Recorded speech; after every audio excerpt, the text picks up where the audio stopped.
I'd like to welcome everybody out for our commission meeting on this July 20th, 2016. If you'll all please rise and repeat the pledge. I pledge allegiance to the flag of the United States of America and to the republic for which it stands, one nation under God, indivisible, with liberty and justice for all.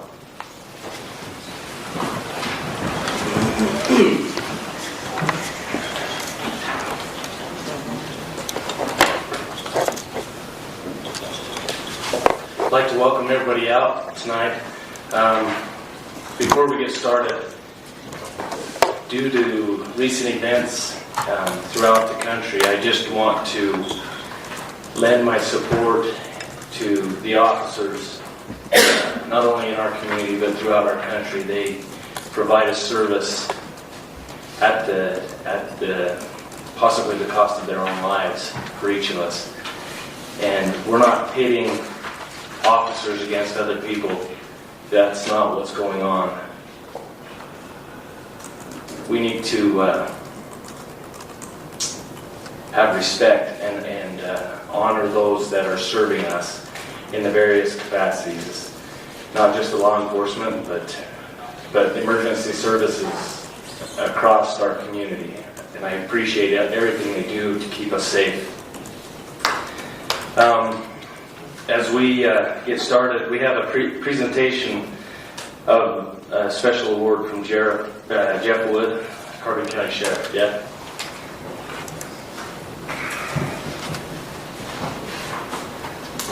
Thank you. I appreciate your kind words, Commissioner Holmes. That means a lot to our law enforcement. Our community is great with our local law enforcement. I think it's a bright example that the country could follow for how law enforcement should be treated. We have some law enforcement officers here today. I'd like to ask them to come up here. There's Deputy Tori Christiansen, Sean Adley, and Helper City Police Officer Donna Archuleta. I just want to, it's always my pleasure to get to present these types of things in front of the commission. Good news is always the best news, right? Right. So I want to read a little synopsis to you of what these fine officers did. On June 20th, Carbon County units were dispatched to the area of 4666 North, 1870 West on a medical assist. Dispatch advised there was a male subject that was unconscious and barely breathing. Sergeant Ryan Wagner approached the residence. Deputy Sean Adley advised CPR had been initiated and requested an automatic external defibrillator be deployed. As Sergeant Wagner entered the residence, he observed Tori Christiansen, who was off duty at the time, and Sean Adley administering CPR to the male patient. Deputy Christiansen was conducting chest compressions, and Deputy Adley was administering breaths to the victim. Helper Officer Don Archuleta, who was also on scene, had retrieved her AED and assisted in prepping the patient, placing the AED pads in the required locations. Once the pads were in place, the AED analyzed and advised to provide a shock to the patient, which was completed. At that time, Helper Rescue 3 member Richard Colombo relieved Deputy Christiansen and took over chest compressions. Carbon County ambulance personnel arrived on scene. They proceeded to place their equipment on the patient and reanalyze him. It was found at that time he was breathing on his own and had a pulse. He was then transported to Castleview Hospital and subsequently transported to Utah Valley Regional Medical. On June 21st, Sergeant Boggan contacted Utah Valley Regional Medical and was advised the patient was still in extremely critical condition. Throughout the following week, Deputy Christiansen was able to obtain updates on the patient's condition. On June 27th, Deputy Christiansen advised information that the patient was being released from the hospital and was on the road to recovery. It's clear, without quick response and action taken by Deputy Tori Christiansen, Deputy Sean Adley, and Helper Officer Don Archuleta, and medical first responders, the patient's chance of survival would have been severely compromised.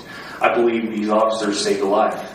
Had they not have been well trained and motivated and responded in a timely manner, we probably would have lost a life. So we want to give the Medal of Merit to each of these officers from the Sheriff's Office. So with that comes a pin. Oh, I didn't have your pin, but I have one for you. And these are the certificates that come with it. They'll be framed. I'll get them back to you. I wanted to get all the commissioners' signatures on them. But the level of service Carbon County gets from its law enforcement team is amazing. And the fact that they collaborate and work together in the manner they do with EMS, fire, law enforcement, all working as one unit is a blessing to our community. These fine men and women deserve the utmost respect for the duties they do every day, and we'd like to recognize them for their fine action.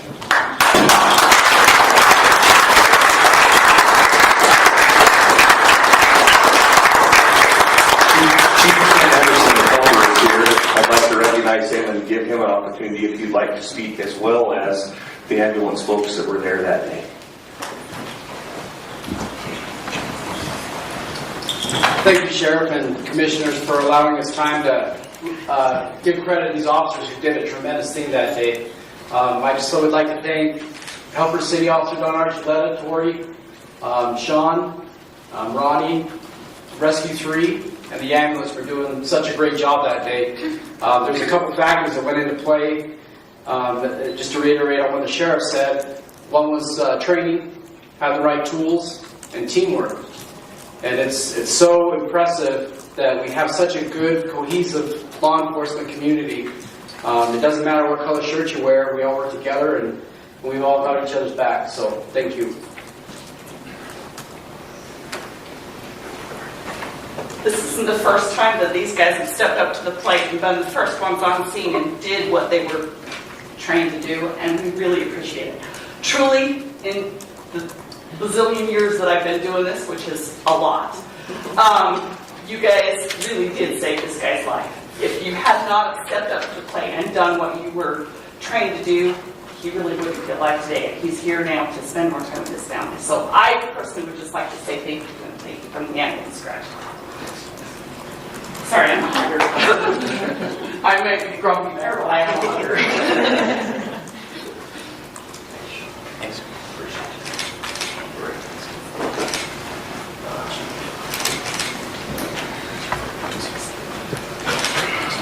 Just want to say thanks again to these guys and the entire team.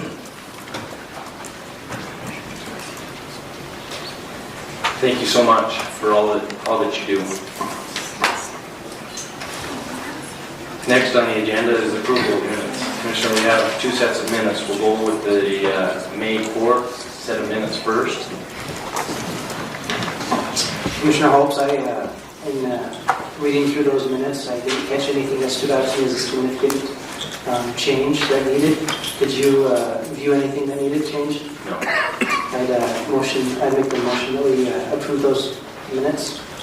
I'll step down and second that motion. Any further discussion? All in favor? Aye. Aye. Our next set of minutes is the May 17th, 2016 minutes. As well with this one, I didn't find any significant changes that needed to be made from the minutes as I read them. Did you find any? Just a question on item number 13, first paragraph, last sentence in that paragraph, it says a descriptive right-of-way. I think that's prescriptive right-of-way. That is correct. That should be a prescriptive right-of-way. Did you see that, Lori? Yeah, it should be a prescriptive. Okay, we got it. Okay. Prescriptive. So that would be my only change, Commissioner. Good catch. I make the motion that we approve the minutes with that one change. I'll step down and second that motion. Any further discussion? All in favor? Aye. Aye. Motion passes. Item number 3 on the agenda, request for funding of Miss Carbon County. She's not here. Maybe we table this to the end of the meeting and see if she shows up if she's running late. I'll move that we table this until the next commission meeting, or actually I'll amend that motion to table this until she reschedules with Sandy. I'll step down and second that motion. All in favor? Aye. Aye. Motion passes. Item number 4, review and possible approval of amendment to current partnership for success contract with State of Utah. Karen Dolan.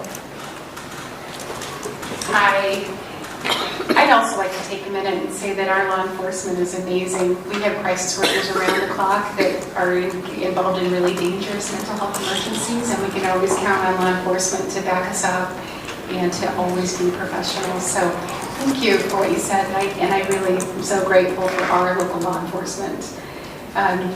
So today I'm here for a Partnerships for Success grant. It's a prevention grant to support the coalition. Commissioner Miller sits on our Substance Abuse Prevention Coalition, and the State Division just had a little more money, and so they amended it to give us a little cash for prevention. It was about in the amount of $4,000. $4,648. We'll take everything we can get. So I appreciate you bringing this to us, Karen. I'll go ahead and make the motion that we approve the additional funding that they've allotted to us. I'll step down and second that motion. Any further discussion? All in favor? Aye. Aye. Motion passes. Do you want signatures now? Just the chairman.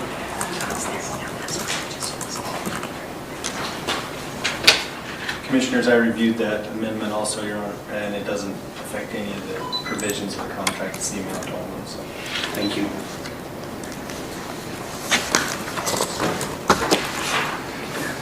I'd like to recognize Deputy Attorney Jeremy Humes stepping in for Christian Briner today. Making sure that we're all legally in the right.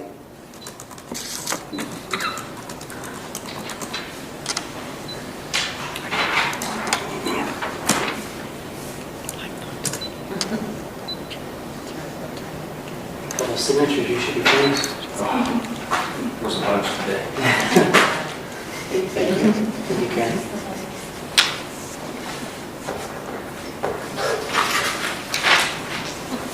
Moving on, item number 5, Rural Utah Alliance. Lori Nay. You get a presentation today. I guess I do. You each have a letter that here's us. Okay. Just a summary. And then here's the resume.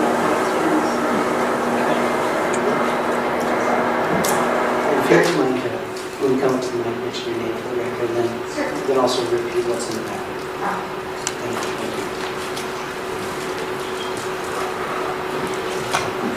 Thank you for your time today and inviting me to present an introduction to RUA, Rural Utah Alliance. My name is Lori May, and I'm the messenger, I'm the advocate. I'm a volunteer. Or, we all know that in rural Utah. You're kind of in a position and you say, yes, I'd be glad to do that. So that's why I'm here today. I believe in rural Utah, and I believe in what we all do. It's so important that we serve our communities and lift them up whenever we can. And RUA was formed, let's see, I'm the former mayor of Gunnison, and I'm an advocate. I did say all that, right? Okay. You missed the former mayor part. Oh, okay, the former mayor of Gunnison. Okay, that's kind of how I got into the political realm.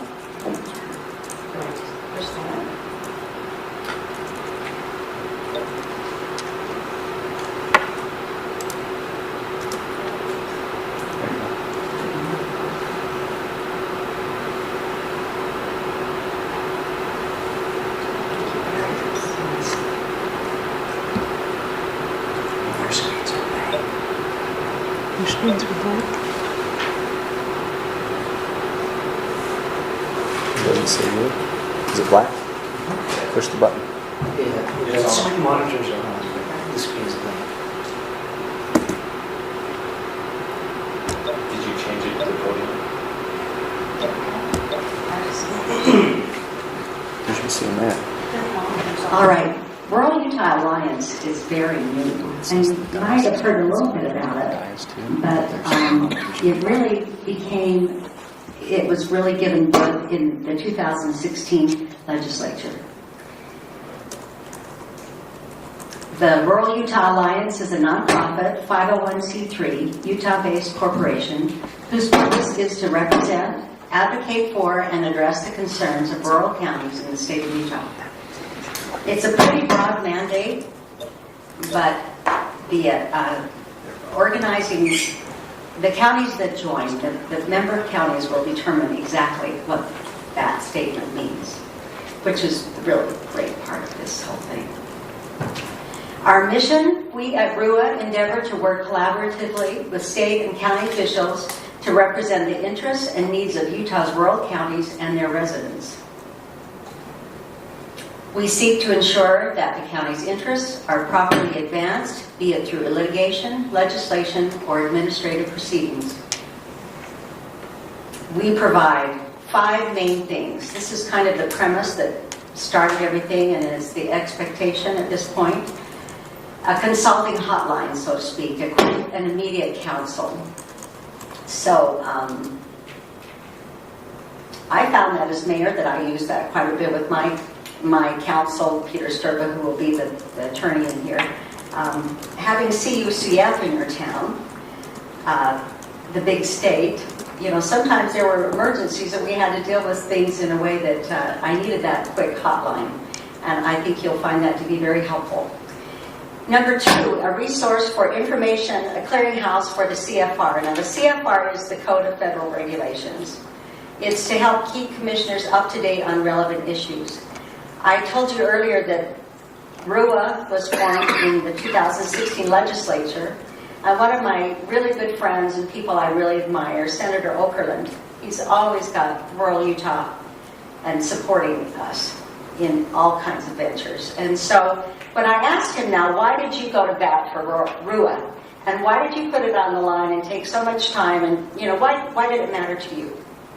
Well, number 1 thing he told me, well, it matters to rural Utah. So of course I supported it. And then the second thing he said, now he's been a mayor, he's been a commissioner, now he's in the legislature, so he kind of gets how everything works together. And he said that number 1 compelling reason he thought was this number 2. It serves as a resource to keep commissioners up to date on relevant issues. He said he felt so blindsided as a commissioner by the Code of Federal Regulations. Even when you knew there was a change, the legalese and what it really meant to you on a personal level kind of got lost in translation. And he felt like this could be a really key point to a lot of commissioners out there and be a driving force to their membership. Number 3 is lobbying. I think we all know how important that is. And litigation if need be. And number 5, which is the thing I like best about this, is the unifying voice, information sharing, and opportunities to network with other world leaders. Looks like I did a little switch there. I'm human, okay? So, but I think that's really important, those 5 things. Now, Peter Sturba, he was recruited by Leland Pollock, Mark Whitney, you're familiar with those names as commissioners, Mike Noel, and Senator Okerlund, because of his experience and his association with he's worked with the Utah Association of Counties a lot and knows a lot of the counties, worked with a lot of rural counties. So he was recruited, and so he's currently serving as president. He's highly experienced in governmental entity defense. He was 2013 Lawyer of the Year. He was 2015 Honorary Sheriff designation. I think he knows the Sheriff's departments very well in the state. I agree. And he's one of a handful of attorneys in the state of Utah that's argued successfully at the Supreme Court with a unanimous decision in his client's favor. That was a case that arose from Miller County, if I remember correctly. So he's very prominent nationally and locally recognized. And not only that, he's really a nice guy and can relate to rural Utah, likes rural Utah, and likes dealing with rural Utah. So I think it was a perfect recruitment. Jeff Bramble is his colleague at Sturba PC, and he's no stranger to lobbying. His father is Kurt Bramble, and he's the nicest guy and intelligent and personable. I think it's a great team. The exciting part is line number 1. Senator Okerlund pulled a good one on us on this, and the state legislature supported them and gave us $250,000 to get this off the ground and get it rolling and doing what it needs to do for rural Utah. Where your budgets are from January to January to join RUA, you would only need to invest $2,500 for the year 2016. And then in January, you would have another fee of $5,000 if you choose to stay in. The other thing that's really nice about this, where it's a 501c3, you can receive donations from individuals. If there was a driving issue in rural Utah that demanded more attention than others, people could donate to that cause. And I think that really increases its availability and ability to do what it needs to do. The organization will be, each member county will have one member appointed to the board of directors. So one of you three would represent Carbon County on this board. There'll always be 2 legislative board members so that when you have a grievance or a concern, you've got the state right there with you talking about it, which I think is key to keeping things going in a good way for rural Utah. So Representative Noel and Representative Snow will serve the first term. And Noel is from Kanab and Snow is from, I don't know if he's from St. George, but he's from Washington County. The organizational meeting will be in August. When we talked about this in June, August sounded a long ways away, but it may end up being September once we get everybody lined up. We don't know the date yet because once we know who the counties are, you'll receive one of those odd little questionnaires that say which date is the best date for you. And when we get that 100% match, that will be the day that the meeting will be. We want to make sure every organization is represented at the first meeting. And founding counties will have input in bylaws, focus and intent, and will help determine what RUA can and will do for rural Utah. So, as mayor, and I'm sure you go through the same process as commissioners, you always have to say, well, why should I do this? Does this really matter to my constituents? Will it really move Carbon County forward? And so I try to put a list of why RUA to kind of help that process. Well, I'll go back to the 5 that were the initial premise: a consulting hotline, a resource, lobbying, litigation, and unifying voice. I think those are important to mention again. But there are a few others. Locally grown, it was created in response to a need as voiced by rural county leaders and legislators in the 2016 legislative session. So your own felt like it was important to add another layer to what you already have as far as supporters and alliances. They saw this working together with those. And another thing that I think is really important, where the legislature set this up, it was a pretty broad mandate. They really wanted you to direct what you wanted it to become, which is really wonderful. So the other roles and actions will be determined by the counties and board members as RUA develops and as that conversation continues. Peter asked me to tell you that if you choose to join, to bring your 5 most urgent issues to the table. And he's asked every county to do that, so that when you arrive that day, it's going to be action-based. That you'll take those 5 most critical issues you'll arrive to a consensus, I would hope, and take those first 5 issues and work on those this first year, so that it's not one of those things that's out there in case you need it. It's going to be action-driven and your vehicle to achieve what you want it to achieve.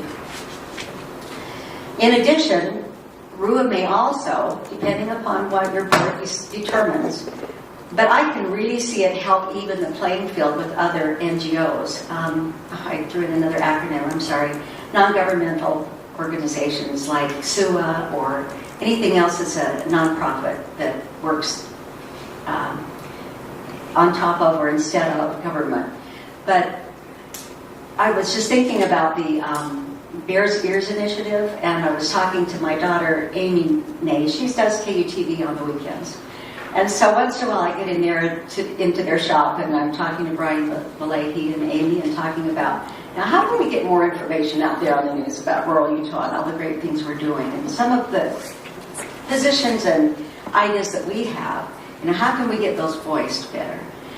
And I think, wouldn't it be wonderful if the newspapers or KUTV or something like that, when Bears Ears Initiative, and they all met, and they make that quick phone call, because it's all about time and it's the last minute deadline. If they had a phone number they could call, like they could call RUA and say, well, what's your statement? We could get a lot more voice by being associated and having a unified effort. I think that would really help create a different dialogue on a statewide level. And then the other thing that I see, I don't want other organizations that support the counties to feel like this is an organization that's in opposition to what they're doing. Because if anything, rural needs an extra layer of support the way most people view RUA, it's the organization that's going to help you. It's the rubber meets the road organization. It's not that lofty thing out in the distance that maybe we'll get around to using. It's really the thing that will help you on the ground level. And that was the intent and the what seems to be the driving force with most of the counties that have set up so far. So far, there are 8 counties that have said that have either determined they're going to join or that they've already joined. And the only reason the ones in the center part of the state haven't joined yet is because I just haven't gotten around to everybody until this week. So I apologize. I had a wedding. But anyway, so far we have San Juan, Kane County, Washington County, Garfield, Wayne, Paiute, Iron. And I forgot one. Did I say Garfield? Anyway, there's 8. There's 8. And I spoke with your public lands person over the last week or a few weeks ago. And Sitting right back there in the back. then I finally, oh, well, hello, Rex. Nice to meet you. And I'm asking you today if you're ready to make a decision, or if you need to discuss it more, if you wanted to approve that today, or if you wanted to, I don't know where we go from here. Well, Lori, it was actually a pleasure to be reunited with you at the World Trade Center and to say hello again after so many years. Congratulate you on your son Eric's wedding. Also appreciate the detailed information that you brought to us. This type of an alliance, there have been several organizations of recent, in the last 2 years, that have tried to accomplish pretty much what the state has given its blessing on for this organization. And to have it be, receive $250,000 from the state, that's quite the promoting handshake, so to speak, from the state with their effort. With Mike Noel sitting on that board, him being from Kanab County, him being quite the pusher, mover, and shaker for rural issues, it's kind of an exciting thing to be a part of, so to speak. For one, it's something that us in Carbon County, we've been really trying to get going and promote issues and information awareness so that we can be a part of this NGO that can combat the other NGOs with all the bad propaganda and bad news media and bad information that the consumers at large are receiving. If we can't get some of the truth in energy, truth of public lands, truth of what multi-use really is on trails, really out there. And I believe I have a motion ready, but I would like to offer Commissioner Hopes an opportunity to maybe ask any questions that he might have. Just one question that I have is, how does this differ from the Utah Association of Counties, where it is already a group that we're associated with that has legal, we go to for legal help in different situations. They don't necessarily litigate. This offers some different things. They don't litigate for us, but they do offer legal counsel. They're a clearinghouse of information. As we all deal with similar situations, they work as that clearinghouse where everybody works through them to disseminate their information. How does this differ or complement or... I think that's the best word right there. It complements what they're already doing. I think they recognize that this was something that it was told to me in this way. We recognize that rural counties have different issues than urban ones. I think that's an understatement, but it's so true, and I think they recognize that. So though they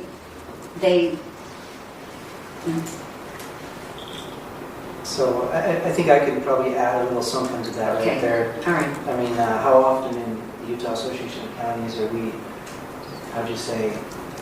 at differing opinions with Salt Lake County on what we're trying to accomplish, at difference with North Summit County and some of these other counties that have differing needs than what we have.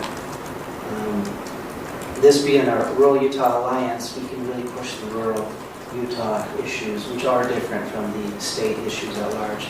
It's important that we have the Utah Association of definitely. of counties, and that we remain members of it. But this, we're able to, I feel, have a louder voice. Right, and I think, I really thought strongly about this, and I think what it will help do is strengthen support by working with and not in opposition to. So working with, I think that'll actually give you a leg up with UAC and some of the other programs they offer, and maybe there'll be a little more attention placed on that. I really don't see that in opposition to. I was speaking to some of the leadership at the UAC not long ago, and I understand that Commissioner Pollock is the new president for next year. Is that correct? For the UAC. Yes, I believe so. And so working out that relationship will be With him on both. Yes, with him on both will be very easily done. I think it'll come to rural Utah's advantage. Before I make a motion, Rex, would you like to stand up and say anything? Rex is our Public Lands Director. Thank you, Commissioners. I would like to support this. I think this is a great idea. It's something that we needed to do for years. One of the things that wasn't mentioned here is 501c3s have more flexibility when it comes to being able to gather money funds that they can use for legal challenges. One of the problems we have with small rural counties is we get challenged on some issues that we have to deal with, and we're forced to have to go to court. We don't have the funding, we don't have the money to do that. I can see that this can work very well for many counties, maybe all together or maybe individually on a single issue that just might affect one or two counties, but yet if this issue makes a precedent in those one or two counties, they could use it against all of us, maybe the entire West.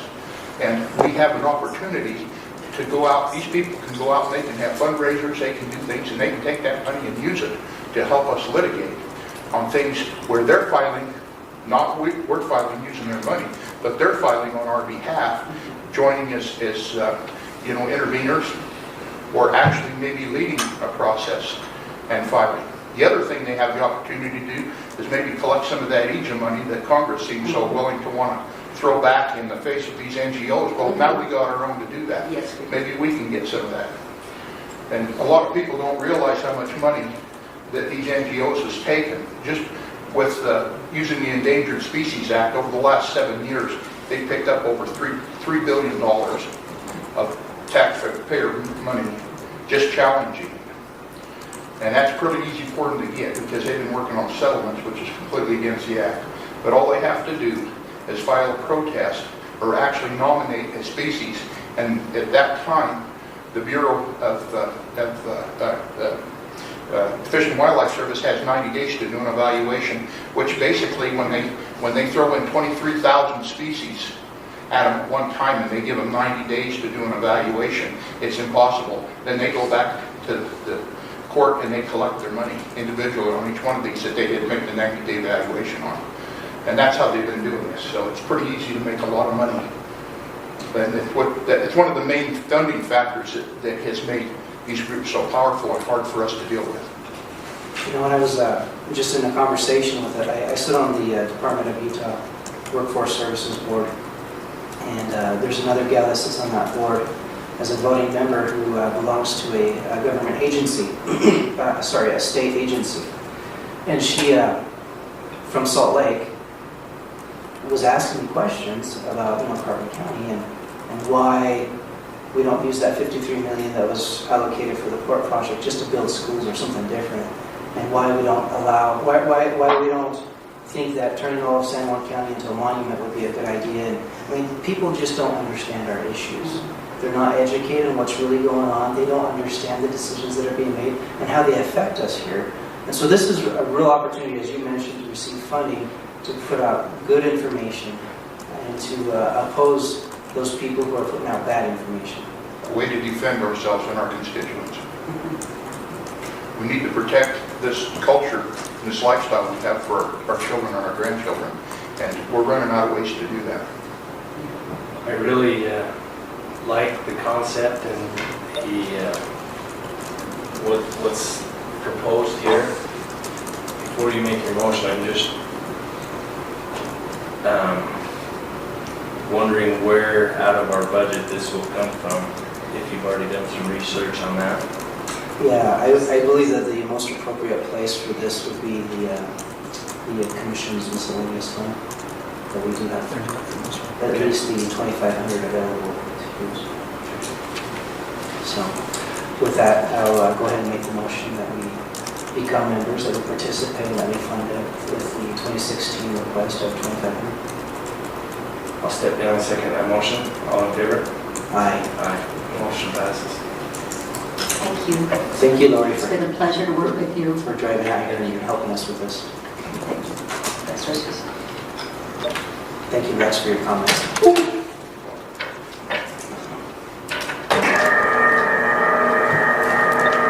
Item number 6, request and approval to advertise RFP for leakage report, 10-year supply.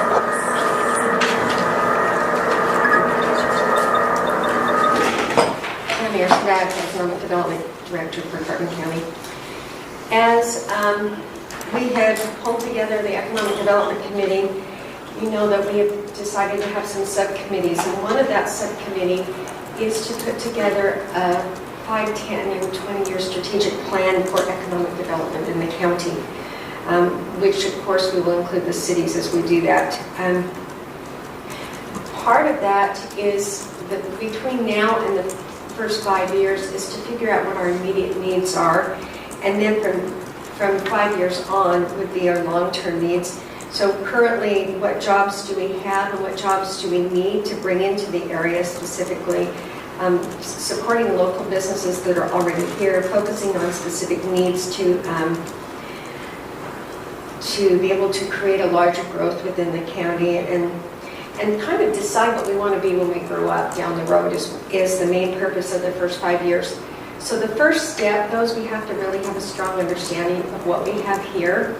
We can do a leakage report with sales tax, but that is very limited because you can only see what sales tax are here and what we're probably losing.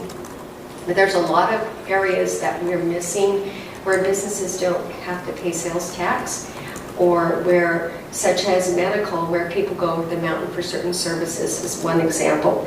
So what we've done is we've put together an RFP that sits in front of you. Would like to post that with your approval, that we can send it out and have an organization do a leakage report that encompasses more than just the sales tax leakage report that we could get.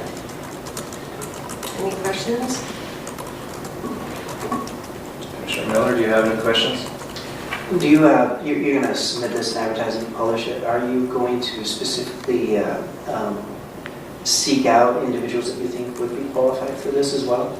We do know that there's some organizations that are out there that do sales tax leakage reports. We don't know specifically if there's any organizations that do what we're asking for.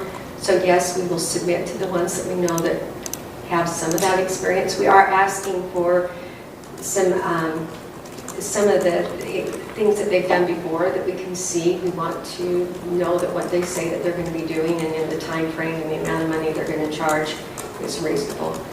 If not, then we'll do something else. The other thing that we're going to do in the process is put together a survey that we're going to send out to businesses, and possibly an electronic survey that we can let the residents fill out to, but we're not at that point yet. Close. Yeah, we're trying to attack it from multiple different angles so we can try and compare data from this leakage report. There's discussion that Bear may do a leakage report as well, comparing those between the reports and also collecting some of our own data. Very good. We'll go ahead and make a motion to approve your RFP for a leakage report so that you can get that sent out. I'll step down and second that motion. Any further discussion? All in favor? Aye. Aye, motion passes. Thank you. Thank you.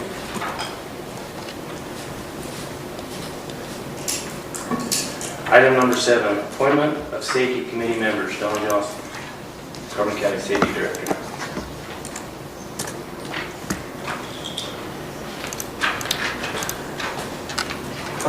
So, in an effort to expand our safety program, gain more support quicker, bigger results, I would like to request that we could appoint a safety committee. I believe the commission needs to do that.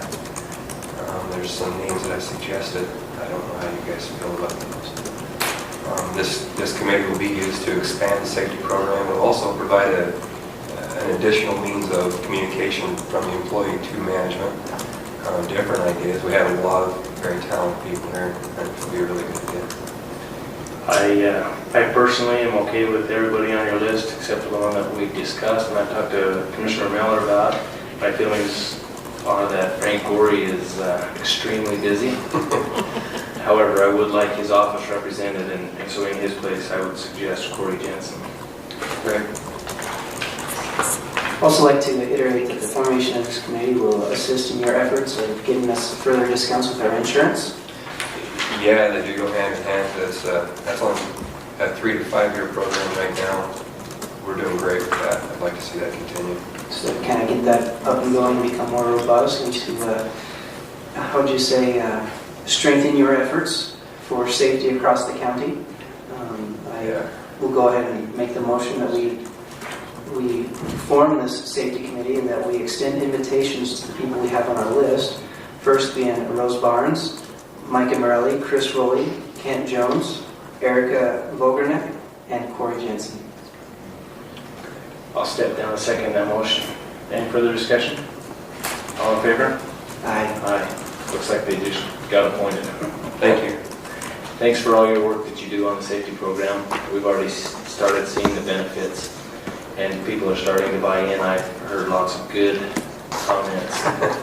I hope That there are some grumblings, but there always are. Every time you implement something or move something forward, change is tough sometimes, but overall, I think people are buying into the program and it's paying off for the county. Thank you. That's great. Thank you very much. Thank you. Item number 8, review and approval personal property tax exemptions. Julie Medley, Carbon County Assessor. Welcome. Thank you. Commissioners, I presented to you a copy of all of the businesses in Carbon County that have applied for the exemption in our office, which means that if they have under $10,300 in taxable personal property, they can apply for an exemption. So now I'm just asking for your approval. Can you give a brief explanation of what brought this about, the bill, and how it affects the county? The quickest I can tell you is there was a legislature that owned a business that got audited, that became very upset, passed a bill. It originally was $3,500 on the value, then it went up to $4,000, then it went up to $10,000, now we're at $10,300. So in Carbon County, we have roughly 1,400 businesses, and just about 700 of them qualify for the exemption. And so people understand personal property is your computers and furniture and office stuff. That you use to run your business, not the building. Okay, thank you. Well, Julie, I'll go ahead and approve your personal property tax exemptions list, which is rather extensive. As you mentioned, nearly 700 businesses. Approved the list as, well, it's more of a recognition because it's a state law now. So, anyway, I'll go ahead and make the motion to approve. Step down and second that. Any further discussion? All in favor? Aye. Motion passes. Thanks, and I did want to note that they have to do this by May 15th. If they don't send the exemption by May 15th, they lost the chance. And you've already I mailed out. can't remove it, commissioners can't remove it, it's state law. And you've already mailed out all the Right. paperwork for them. So this is everybody that's filed before that deadline. This is everybody that currently for this year has filed. If there's any lingering by May 15th, they have to Correct, get it they to you. have to pay with penalty. Thank you. Okay, thank you. Item number 9, consideration and possible approval of an interlocal agreement between Carbon County and Emery County for road maintenance purposes. Commissioner Miller, upon the request of Rex, he's asked that we table this because there's some further discussion of, and more roads that they're looking at between Carbon and Emery counties for this agreement. I'll go ahead and make the motion that we table it until we can get that all straightened out. I'll step down and second that. Any further discussion? All in favor? Aye. Aye. Sandy, will you put that on the next agenda, please? Thank you. Will they get all straightened out by then? What's that? I'm not sure, well, they're having a meeting tomorrow. Will you just check with Rex and see when he wants that on the next, on what agenda he wants that on? Thank you. Item number 10, review and possible approval of fiscal year 2017 predator control contract with Department of Agriculture and Food. Commissioner, this is an annual contract that we receive. This is the predation management contract. We pay $14,000 into it annually, and we receive them at the end of the year $7,000 back. $7,000 back. This pays for the Bounty on coyotes. the bounty on coyotes, and also for the state predator, or state, what's his title? The state animal control predator person. There's a name for him. Anyways, he goes out and he does predator management as well. That pays part of his salary and what he does, as well as the coyote bounty. So it's a good contract. It helps to keep things under control, I know, around my neighborhood. And he doesn't necessarily do this, but I have a neighbor that caught 40 raccoons and a couple skunks, and so there is a problem with predators if we don't manage them. Is there a bounty on skunks? No. No. Jeremy, have you had a chance to review this? I have, I reviewed the agreement. It's essentially the same terms as in prior years. I think the amount is exactly the same. It is. There's a number of boilerplate changes, about 20 of them. I reviewed all of those, and there's nothing of concern that I think the commission needs to review specifically, so I think it's okay. All right. I'll go ahead and make a motion to move forward and approve so we can benefit from this service. I'll step down and second that motion. Any further discussion? All in favor? Aye. Aye. Motion passes. Item number 11, review and approval of department reports. I'll go ahead and make a motion to adjourn. I'll second that motion. All in favor? Aye. Aye. We are adjourned. Thank you for attending.